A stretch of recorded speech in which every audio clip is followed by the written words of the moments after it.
नमस्ते बिहार, मैं हूं आपके साथ अली मतहर। आज सबसे पहले बात करेंगे बिहार में सर्दी के सितम की। उफ, ये हाड़ कपा देने वाली ठंड।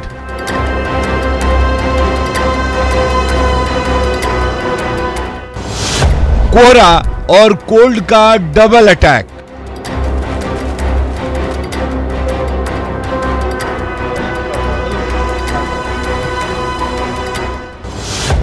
कुहासे से सूरज का तेज हुआ मध्यम।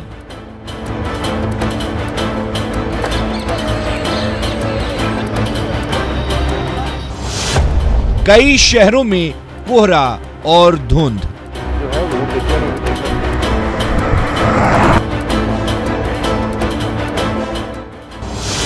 ये ठंड है प्रचंड।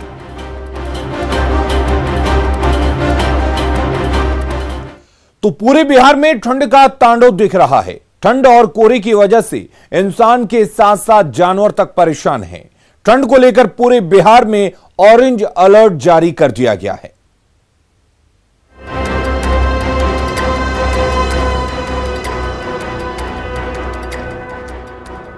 आजकल पूरा बिहार ठंड की चपेट में है। सुबह सुबह बिहार के लोगों को कोहरे का कहर झेलना पड़ता है और शाम होते होते ठंड इतनी ज्यादा बढ़ जाती है कि लोगों का घर से निकलना मुश्किल हो जाता है। कोहरे का असर यह है कि दिन में भी लोग गाड़ियों की हेडलाइट जलाकर चल रहे हैं।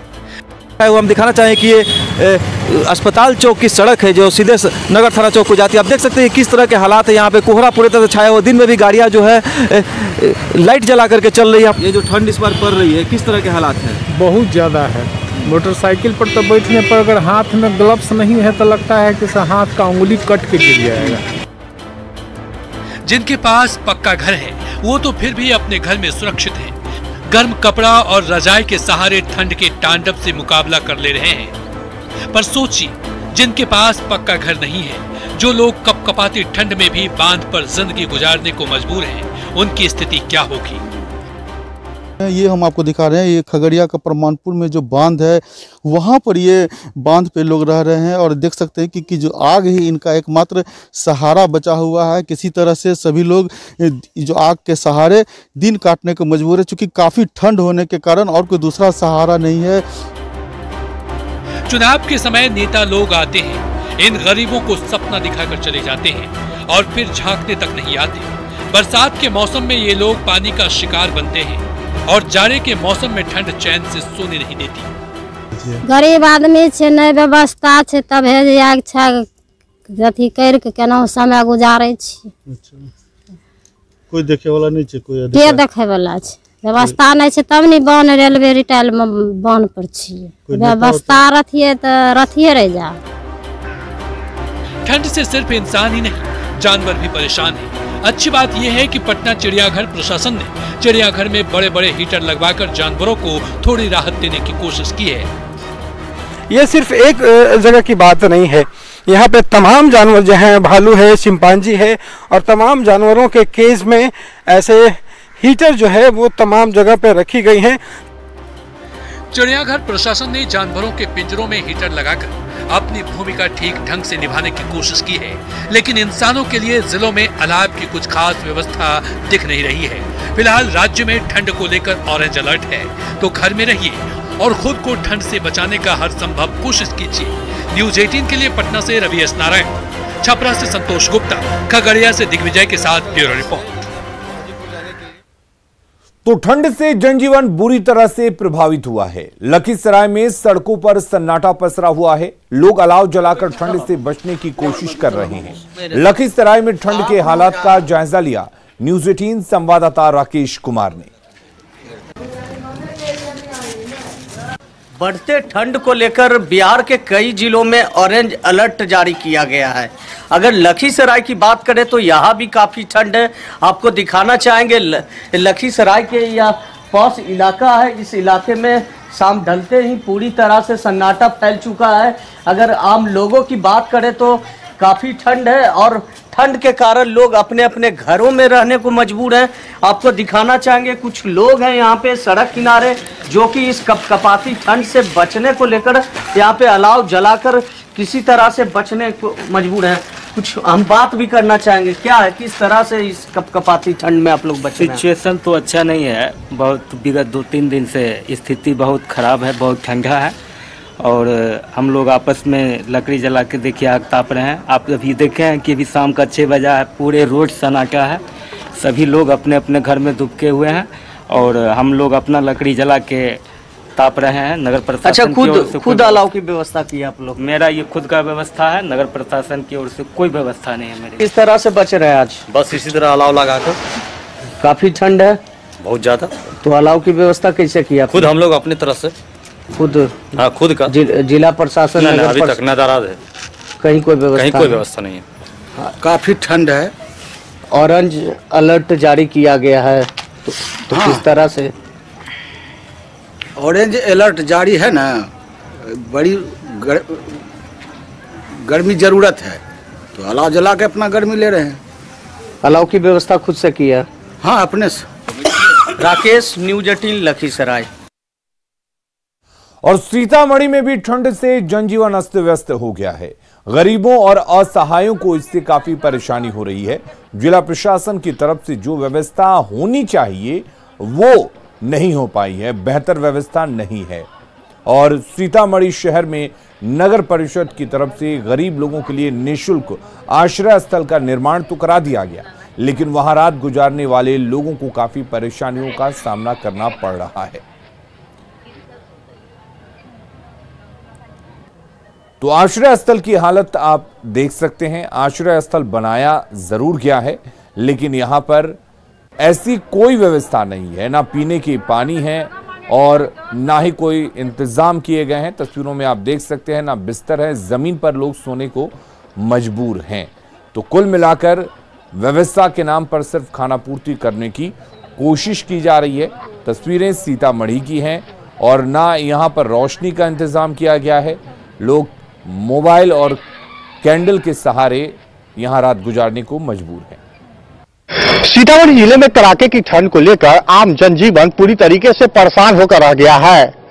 सबसे ज्यादा परेशानी उन गरीब तबके के लोगों को हो रही है जिनके पास अपना कहने के लिए कुछ नहीं है और वे जहां तहां रहकर अपनी जिंदगी गुजार रहे हैं। सीतामढ़ी शहर का यह नगर परिषद के द्वारा बनाया गया आश्रय स्थल है, जहां गरीबों को रहने के लिए व्यवस्था कराई गई है, लेकिन इस आश्रय स्थल की स्थिति काफी खराब है। यहां पर न तो रोशनी की व्यवस्था है और न ही यहां रहने वाले लोगों के लिए पेयजल का इंतजाम किया गया है। कहने के लिए खाना पूर्ति कर दी गई है कि इस आश्रय स्थल का निर्माण कर दिया गया है जहां गरीब तबके के लोग आकर रह रहे हैं, लेकिन चारों तरफ गंदगी का अंबार है और आश्रय स्थल की साफ सफाई रोज नहीं कराई जाती है और जिसका नतीजा है कि गंदगी में लोग किसी तरीके से गरीब तबके के जो लोग हैं वो अपनी जिंदगी गुजारने को विवश है। आप बताइए बाबा, क्या कितना दिन से यहाँ पर आ रहे हैं? 1 महीने से फाजिल हो गया है। क्या दिक्कत, कुछ दिक्कत भी है? अब दिक्कत तो खाने पीने के लिए बहुत दिक्कत होता है। दूसरा बात क्या कहे, कमर तो एक ठो मिला है। अच्छा। रहने के लिए रोशनी नहीं है, पानी भी नहीं, वो स्टेशन पर से लेना पड़ता है। क्या चाहिए आप लोग को? हम लोग को तो खाना रहना व्यवस्था चाहिए न, कमती खाने पीने पूछो नहीं करते, क्या कहे भी। क्या कैसे जिंदगी चलता है? भगवान अब कहीं से मांग के खाते हैं, यही तो बात। आप बताइए बाबा, क्या परेशानी हो रही है? यहाँ होता है।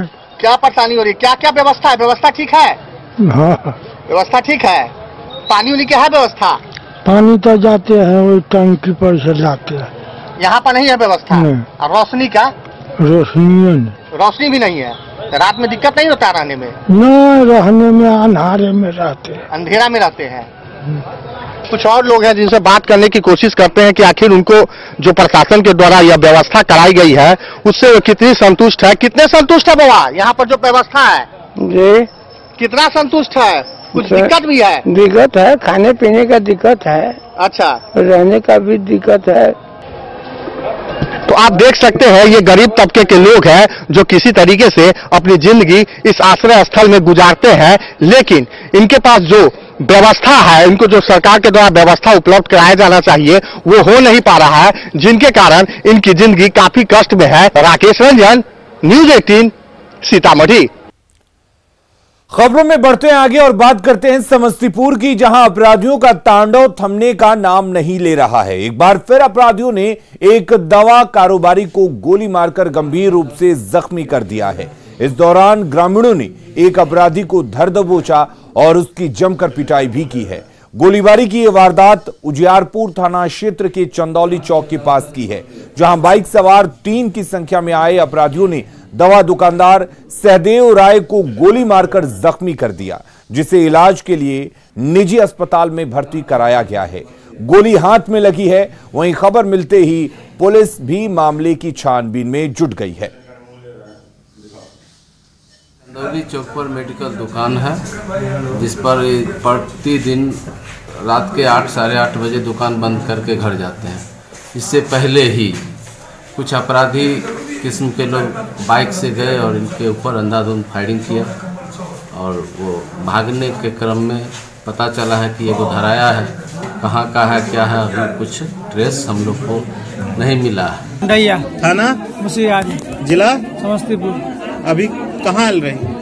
हम लिए बिशनपुर चौक पर। काय के लिए? हम आए थे उससे मिलने के लिए, समझे। हाँ। वो कहा कि हम चलो वहाँ छोड़ना, क्या नाम है यहाँ पर, वहाँ पर छोड़ना, हम उतार के चलाना। कहाँ के बोले? सहदेव जी के घर में। हाँ के तरह बोले? हमको बुलाया, सोनू बुलाया। के सोनू? सोनू बिशनपुर का। सोनू बाप का नाम? बाप का नाम हमको नहीं पता है। कौन जात है? तो जात साथ यादव है। अच्छा ठीक है। फिर ओकर बाद की होलो? वो काम को छोड़ के चलाना। हम उसको वहाँ उतारे ना, तो गोली छोड़ने लगा। गया कोर्ट ने हत्या के मामले में आरजेडी के पूर्व विधायक कुंती देवी को दोषी करार दिया है और उन्हें 23 जनवरी को सजा सुनाई जाएगी। दोषी करार देने के बाद कुंती देवी को जेल भेज दिया गया है। मामला 2013 का है, जब जेडीयू के प्रखंड अध्यक्ष सुमरे के यादव की पीट कर हत्या कर दी गई थी। इस मामले में कुंती देवी के साथ उनके बेटे और वर्तमान विधायक रंजीत यादव के खिलाफ मामला दर्ज कराया गया था।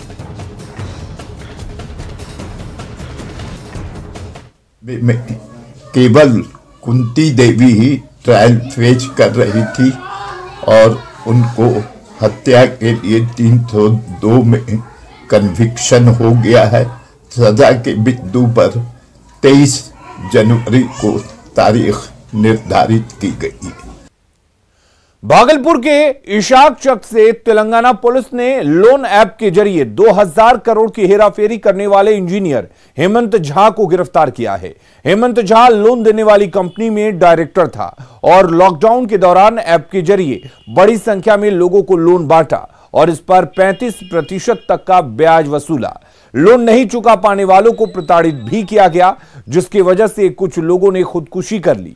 पुलिस को हेमंत के एक दोस्त की तलाश है, जो दिल्ली का रहने वाला है। तेलंगाना पुलिस ने करोड़ों के लोन घोटाले का खुलासा किया है और 75 से ज्यादा बैंक खातों में जमा 423 करोड़ रुपए जब्त किए हैं। साथ ही इन मामलों में 50 से ज्यादा केस दर्ज किए गए हैं। इंडिगो के स्टेशन हेड रुपेश कुमार सिंह की हत्या मामले में पुलिस के हाथ अब भी खाली हैं। वहीं इस मामले में सीएम नीतीश कुमार ने आज डीजीपी को तलब किया है।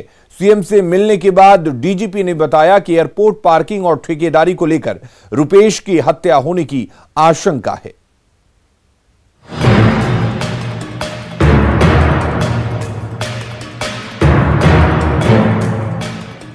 7 दिन बाद भी रुपेश हत्याकांड में पुलिस के हाथ खाली हैं। 12 जनवरी को पटना में रुपेश कुमार सिंह की हत्या हुई थी। तब से लेकर अब तक पुलिस कई एंगल से मामले की जांच कर रही है, लेकिन अब तक किसी की गिरफ्तारी नहीं हो पाई है। यही वजह है कि मुख्यमंत्री नीतीश कुमार ने डीजीपी को तलब किया था।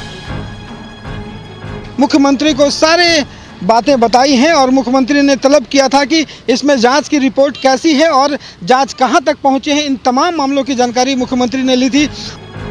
मुख्यमंत्री से मिलने के बाद डीजीपी ने बताया कि एयरपोर्ट की पार्किंग के ठेके का विवाद और ठेकेदारी हत्या की वजह हो सकती है। वैसे पुलिस हर एंगल से जांच कर रही है और जल्द ही मामले का खुलासा हो जाएगा। नहीं, अभी तक जो हम लोगों का इन्वेस्टिगेशन है इसमें इस तरह की कोई विशिष्ट बात सामने नहीं आई है। देखिए, कोई भी जो केस रहता है उस केस पे और मर्डर केस के खास तौर से बहुत सारे एंगल्स रहते हैं, बहुत सारी बातें रहती हैं। तो हमने बहुत अलग अलग एंगल से काम किया है इस केस को लेकर, लेकिन जो आप बात कह रहे हैं इस तरह की अभी कोई और बात सामने नहीं आई है। प्राइमा फेसाई जो है मेन डिस्प्यूट हुआ है, वही कारण है इसका, इस घटना को होने का, और कॉन्ट्रैक्ट किलर्स को हायर करके ये काम कराया गया है। और जो डिस्प्यूट हुआ है उसमें ये पार्किंग की बात जो है। सोमवार को एसआईटी की टीम ने टेंडर एंगल से कई जगहों पर पूछताछ की। बताया जा रहा है कि ठेका विवाद के कारण हत्या के एंगल को लेकर एसआईटी ने पीएचईडी और जल संसाधन विभाग में जानकारी जुटाई है। खबर ये भी है कि दोनों विभागों में टेंडर के बारे में टीम को कुछ जानकारी मिली है। बताया जा रहा है कि रुपेश के भाई और रिश्तेदार लेवल 3 ठेकेदारी करते थे और हत्या के पीछे ये भी एक बड़ा कारण हो सकता है। अब हत्या की वजह चाहे जो हो, लेकिन जिस हत्याकांड की गुत्थी को सुलझाने में पूरी बिहार पुलिस लगी है, बावजूद इसके अगर 7 दिनों बाद भी पुलिस अपराधियों तक नहीं पहुंच सके तो बिहार पुलिस पर सवाल तो उठेंगे ही। पटना से रवि एस नारायण के साथ ब्यूरो रिपोर्ट, न्यूज 18 नेटवर्क। तख्त हरमंदिर में गुरु गोविंद सिंह के प्रकाश उत्सव को लेकर धूम है। पंच प्यारे की अगुवाई में कल नगर कीर्तन निकाला गया, जिसमें देश विदेश से आए श्रद्धालु शामिल हुए। गायघाट गुरुद्वारे से निकला नगर कीर्तन हरमंदिर पहुंचा। आज तख्त हरमंदिर के विशेष दीवान में गुरु गोविंद सिंह का प्रकाश पर्व मनाया जाएगा। विशेष दीवान में आज प्रकाश पर्व मनेगा और आपको बता दें कि प्रकाश पर्व को लेकर लगातार प्रभात फेरी निकाले जा रहे थे और कुल मिलाकर पटना सिटी में इस वक्त प्रकाश पर्व की धूम दिख रही है। और आनंद हमारे साथ जुड़े हुए। आनंद, किस तरह की धूम की दिख रही है प्रकाश पर्व को लेकर? देखिए अली, निश्चित तौर पे इस वक्त हम गुरुद्वारे में हैं और यहाँ पे अद्भुत छटा दिख रही है, क्योंकि तो प्रकाश पर्व के मौके पर दूर दूर से जो देश भर के जो गुरु गोविंद सिंह के जो भक्त है वो यहाँ पर पहुंचे हुए हैं। और इस वक्त चारों तरफ से खास सजाई बेहद खूबसूरत की गई है। कल रात में कीर्तन भी निकला था और अभी भी सुबह से ही यहाँ पे जो भक्तजन है उनके आने का सिलसिला जारी है। लगातार अरदास की आवाज भी आपको सुनाई पड़ रही होगी। तो लगातार यहाँ पे भजन कीर्तन का दौर चल रहा है और जो भी सिख धर्म के लोग हैं वो यहाँ पर पहुंचे हुए हैं। कई लोग तो ऐसे हैं जो पंजाब से, हरियाणा से, देश के दूर दराज के इलाकों से पहुंचे हुए हैं। और चलिए आनंद, बहुत बहुत शुक्रिया, आप नजर बनाए रखिए, हम जानकारी आपसे लेते रहेंगे। बात सियासत की कर लेते हैं। जेडीयू एमएलसी संजय सिंह के आवास पर महाराणा प्रताप की पुण्यतिथि पर कार्यक्रम हुआ। कार्यक्रम में जेडीयू के तमाम नेता पहुंचे और पुण्यतिथि के बहाने सियासी समीकरण साधने की कोशिश हुई। तो आपको बता दें कि पुण्यतिथि मनाई जा रही थी और तमाम जो नेता हैं वो यहां पर इकट्ठा हुए थे, लेकिन कोशिश हुई कि इस पर किस तरीके से सियासत की जाए। पुरखों के प्रति कोई सम्मान का भाव व्यक्त किया। भामा साहब का व्यक्तित्व कितना सुंदर व्यक्तित्व था। महाराणा प्रताप की पुण्यतिथि पर जेडीयू नेताओं ने महाराणा स्मृति समारोह किया। स्मृति समारोह में जेडीयू के तमाम नेता मौजूद रहे और सबने महाराणा प्रताप की वीरता को याद किया। एक संग्राम में एक दिन सोते थे, 2 दिन सोते थे, फिर उस 15 को खत्म हो। कितना उस समय भी रवक अवसर देखे कि यदि यहाँ कोई देख मिले तो दूसरे दिन आवे पकड़ने के लिए तो पकड़ नहीं। जेडीयू नेताओं ने पुण्यतिथि पर महाराणा प्रताप को तो याद किया ही, सियासी समीकरण साधने की कोशिश भी की। जितनी प्रशंसा महाराणा प्रताप के आदर्शों का किया गया, उससे कहीं ज्यादा चर्चा नीतीश कुमार की गई। नेताओं में ये बताने की होड़ लगी हुई थी कि महाराणा के आदर्शों पर चलने वाले सच्चे अनुयायी नीतीश कुमार ही हैं। भामा साहब का व्यक्तित्व कितना सुंदर व्यक्तित्व था और आज के भामा साहब का व्यक्तित्व पता है ना लोगों को? पता है कि नहीं? आज का कोई भामा साहब अगर थैली ले जाएगा तो साथ में कोई कागज भी लिए रहेगा कि अगर ये कर दीजिए तो साहब मैं जरा ही कर दूं। जरा बताइएगा दिल पर हाथ रख करके कि 45 वर्ष जिन लोगों ने राज किया, 15 वर्ष जिन लोगों ने राज किया, क्या आपके पुरखों के प्रति कोई सम्मान का भाव व्यक्त किया? क्या कोई राज्य का मुख्यमंत्री या बोल पाया आजादी के बाद कि बाबू कुंवर सिंह के प्रति इतिहासकारों ने न्याय नहीं किया? ये अगर दावा किसी ने किया तो माननीय मुख्यमंत्री नीतीश कुमार जी ने किया। हमारा नेता तो सारी जाति धर्म को लेकर चलने वाला है, लेकिन बाबू साहब कहकर आपका क्या हक हुआ? आने वाला पीढ़ी भी आपको याद करेगा, चिंता मत कीजिए। हमारा समाज बहुत सम्मान से जीता है। थोड़ा सा समय में लूंगा। जो भी उस समय के हमारे नवाब और उमेश कुशवाहा को प्रदेश अध्यक्ष की कुर्सी सौंपी गई। उसके बाद ये माना जाने लगा था कि जेडीयू अपने पुराने समीकरण लव कुश पर लौट आई है, लेकिन अब जेडीयू उन जातियों को साधने में भी जुट गई है जिनकी नाराजगी विधानसभा चुनाव में दिखी। मतलब महाराणा प्रताप के बहाने जेडीयू राजपूत समुदाय को रिझाने में जुट गई है। न्यूज़ 18 के लिए पटना से आनंद अमृतराज की रिपोर्ट। क्या आपके पुरखों के प्रति कोई सम्मान का भाव व्यक्त किया? भामा साहब का व्यक्तित्व